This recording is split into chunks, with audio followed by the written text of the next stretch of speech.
Ինչպես հայտի մուլտֆիլմի ավտոբուսն էր պտտվում ու պաղպաղակ վաճառում, այնպես էլ Երևանում գրաբուսը շրջում էր քաղաքով մեկ ու վաճառում գրքեր։ Համեղ պաղպաղակի ու լավ գրքի միջև տարբերությունը մեծ չէ, ասացին մասնակիցները։ Ոյ, չեմ ուզում դուրս գալ այստեղից։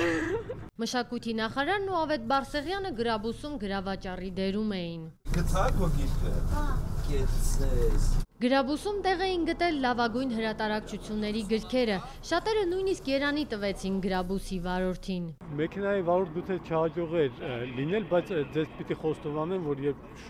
փոքր էի, երեխա էի, երազում էի գրքի կրպակի վաճառող աշխատել։ Առաջին գդորդը հրատարակիչ Արմեն Մարտիրոսյանն է։ Մանրադրամ չկա, դեռ նոր է սկսվում առևտուրը, օգնության է հասնում Արմեն Ամիրյանը, նա 2 տասնյակ գիրք վաճառեց ու նվիրեց։ Սոնան, Ավետը եւ ես էինք վաճառում, լավագույն վաճառողը թերևս Ավետ Բարսեղյանն էր։ Նախարարը համոզված է, գրաբուսը հավակնում է դառնալ ընթերցող գիրք բարեկամության հիմքը։ Նման գրաբուսներ մենք ծրագրում ենք, որ մոտ ապագայում տարբեր աջակցությունների միջոցով հնարավորություն դարձնենք